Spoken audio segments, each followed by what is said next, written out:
કહેવામાં આવતું હતું કે બિપોરજોય વાવાઝોડું જે છે તે સૌથી વિચિત્ર વાવાઝોડું છે કે જેને ખાળવું મુશ્કેલ થઈ રહ્યું છે, પરંતુ અત્યારના હવે આ જે શક્તિ વાવાઝોડું બને છે કે નહીં તેને લઈને પણ મતાંતર જોવા મળી રહ્યો છે. અઘરી છે આ સિસ્ટમ, કેમ આવું કહેવામાં આવી રહ્યું છે તેને લઈને અલગ અલગ આગાહીકારો, ખુદ હવામાન વિભાગ અને સ્કાયમેટ શું કહી રહ્યું છે તેને પણ એક વખત સમજી લઈએ, પછી એના રૂટ ઉપર જઈશું.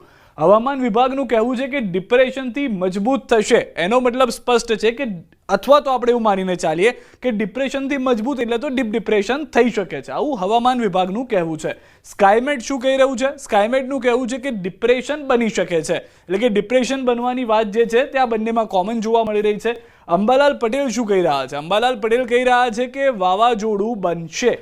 અંબાલાલ પટેલ પહેલેથી કહેતા આવ્યા છે કે આ વાવાઝોડું બનવાનું છે, એટલે કે જે શક્તિ નામ આપવામાં આવ્યું છે શ્રીલંકા તરફથી તે આ વાવાઝોડાને મળી જશે. તેની સાથે વધુ એક હવામાન નિષ્ણાત જે સહમત છે એ છે અથરેયા શેટ્ટી, જેઓએ 2 મહિના પહેલા જ આગાહી કરી હતી કે એક વાવાઝોડું આવશે, ગુજરાત તરફ હશે કે અન્ય જિલ્લા તરફ અથવા અન્ય રાજ્ય તરફ તેની વાત કરીશું, પરંતુ વાવાઝોડું આવશે તેવું અથરેયા શેટ્ટીએ પણ કહ્યું હતું. અને પરેશભાઈ ગોસ્વામી પણ શું કહી રહ્યા છે? તે કહી રહ્યા છે કે વાવાઝોડું બની શકે છે અથવા બની શકે તેઓની એ વાત છે. એનો મતલબ એ છે કે અહીંયા ડિપ્રેશનથી આગળ જાય તેવી પરિસ્થિતિનું નિર્માણ થઈ રહ્યું છે. પરંતુ જો આ ડીપ ડિપ્રેશન છે કે વાવાઝોડું છે કે ડિપ્રેશન છે તો તેનો રૂટ શું હોઈ શકે છે તેને લઈને પણ જે રીતની પરિસ્થિતિ છે તે અથરેયાએ કહી હતી. સૌથી પહેલા 20 તારીખનો જે તેમનો રૂટ હતો અથવા તેમને લઈને જે વાવાઝોડાને લઈને ડીપ ડિપ્રેશનને લઈને જે પરિસ્થિતિ હતી તે શું હતી, તો 20 તારીખનો આપ તેમનો આ આખો રૂટ જોશો તો તેમાં કહ્યું હતું કે 24 તારીખની આસપાસ ડીપ ડિપ્રેશન બની શકે છે. મુંબઈ અને ગુજરાતના કેટલાક વિસ્તારો આપ જોશો તો તમને ખ્યાલ આવશે કે તેમાં અસર જોવા મળી શકે છે, પરંતુ તેમણે કહ્યું હતું કે સમય લાગશે, 2-3 દિવસ લાગશે, ત્યારબાદ ખ્યાલ આવશે. તો તેમને 2-3 દિવસ પછી પણ જે વાત કરી એ છે આ 22 તારીખે તેમણે જે જણાવ્યું તે પ્રમાણે થોડો જે રૂટ છે બદલાયો છે, પરંતુ આ સિસ્ટમ અઘરી છે. આ વાત જે છે તે હજી પણ અહીંયા કાયમ જોવા મળી રહી છે. હવે આપ જોશો તો 4 અલગ અલગ રંગના ચકરડા જોવા મળશે.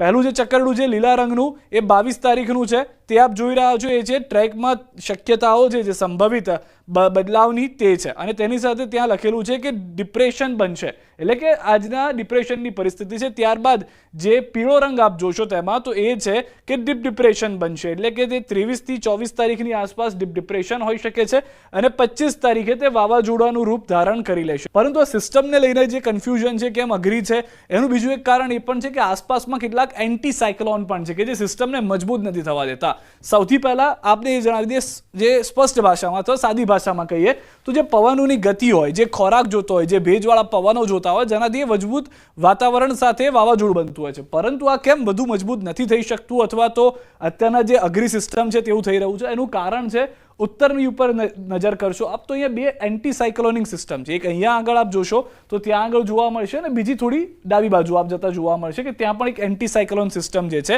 તે જોવા મળી રહી છે. આ બંને સિસ્ટમ શું કરી રહી છે કે આ વાવાઝોડું જ્યારે પણ અથવા તો જે ડિપ્રેશન છે કે જે સિસ્ટમ છે ઉપર આવવાનો પ્રયત્ન કરે છે ત્યાંથી ધક્કા વાગી રહ્યા છે, અને ધક્કા વાગવાને કારણે અહીંયા જે પવનો છે તે તેની સામે લડાઈ નથી કરી શકતા. બીજું આપ દક્ષિણ તરફ જશો તો ત્યાં પણ એક નાનકડી સિસ્ટમ જે છે તે પ્રયત્ન કરી રહી છે કે આ જે વાવાઝોડું અથવા જે સિસ્ટમ છે, આ જે નીચે આપ જોશો કે એ ઉપર જાય, એને ધક્કો લાગે, પરંતુ એ શક્યતાઓ જોવા નથી મળી રહી, કારણ કે આ બંને સિસ્ટમ તેટલી મજબૂત નથી જેટલી બંને મજબૂત સિસ્ટમ ઉત્તરની તરફ જોવા મળી રહી છે. તો એના કારણે શું થઈ રહ્યું છે કે ટ્રેક બદલાઈ રહ્યો છે.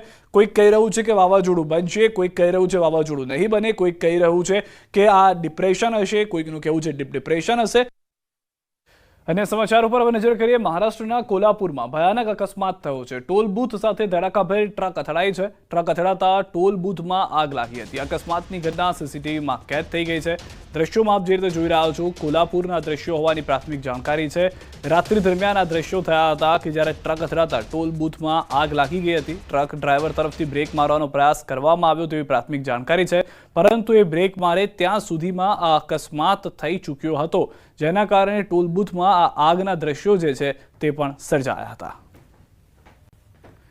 બીજી તરફ એ પણ જાણકારી છે કે આ જે વિડીયો છે તે 21 તારીખનો હોવાની જાણકારી છે, એટલે કે ગઈકાલનો આ વિડીયો છે અને રાત્રિના 9 વાગે આ ઘટના ઘટી હતી કે જેમાં એક ટ્રક ચાલક જે છે તે બ્રેક મારવાનો પ્રયાસ કરે છે, પરંતુ બ્રેક લાગતા સમય થઈ જાય છે. પહેલાં ત્યાં આગળ કોર્ડન કરવામાં આવેલું છે, એટલે કે અહીંયા ફાસ્ટેગનો ઉપયોગ નહીં થઈ શકે તેવું બોર્ડ છે, પરંતુ તે સમજે બ્રેક મારે તે પહેલાં આટલો મોટો અકસ્માત જોવા મળે છે. વાત કરીએ હવે કોરોનાને લઈને, તો કોરોનાની રી એન્ટ્રી થઈ ગઈ છે. ગુજરાતીઓ એલર્ટ રહેજો. ગુજરાતમાં કોરોનાના કેસ વધતા તંત્ર પણ એક્શનમાં છે.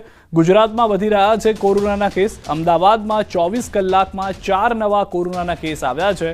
કડીમાં પણ એક યુવક પોઝિટિવ આવ્યો છે. મે મહિનામાં 38 કેસ આવ્યા છે. 31 કેસ એક્ટિવ છે. કોરોના સામે લડવા હોસ્પિટલમાં આઇસોલેશન વોર્ડ તૈયાર થયો છે. 1200 બેડની હોસ્પિટલમાં તૈયારીઓ થઈ ચૂકી છે. 20,000 લીટરની 2 ઓક્સિજન ટેન્ક પણ તૈયાર છે.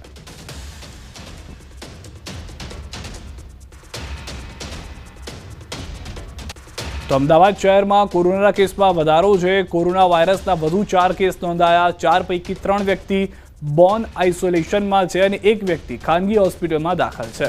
આ હોમ આઇસોલેશનની અંદર જે વ્યક્તિ છે તેને લઈને પણ જાણકારી છે કે તેઓ ગંભીર રીતે ચેપગ્રસ્ત નથી. એએમસીમાં અગાઉ 7 કેસ નોંધાયા હતા. આ સાથે જ અમદાવાદ શહેરમાં કોરોનાના કુલ 11 કેસ થયા છે. કોરોનાના કેસ વધતા એએમસી સંચાલિત હોસ્પિટલમાં ટેસ્ટિંગ શરૂ કરાયા છે. એલજી હોસ્પિટલ, શારદા હોસ્પિટલ અને એસવીપીમાં કોરોનાના ટેસ્ટિંગ કરવામાં આવી રહ્યા છે. તો રાજકોટમાં પણ કોરોનાના કેસ નોંધાયા છે. 43 વર્ષીય પુરુષનો કોરોના ટેસ્ટ પોઝિટિવ આવ્યો છે. ન્યૂ ઓમનગર વિસ્તારમાં પોઝિટિવ કેસ નોંધાયા. 43 વર્ષીય વ્યક્તિને હોમ આઇસોલેટ કરવામાં આવ્યા છે. ગુજરાતની અંદર જે કેસ છે તેમાં સતત વધારો છે. ખાસ કરીને અમદાવાદ ફરી એક વખત એપી સેન્ટર બની રહ્યું હોય કોરોના કેસીસનું તેવું લાગી રહ્યું છે. કારણ કે જે રીતના લોકો હજી પણ વગર માસ્કે ફરી રહ્યા છે કે જે પ્રિકોશન્સ રાખવાના છે તેની શરૂઆત કરવાની છે તે કહેવામાં આવ્યું છે.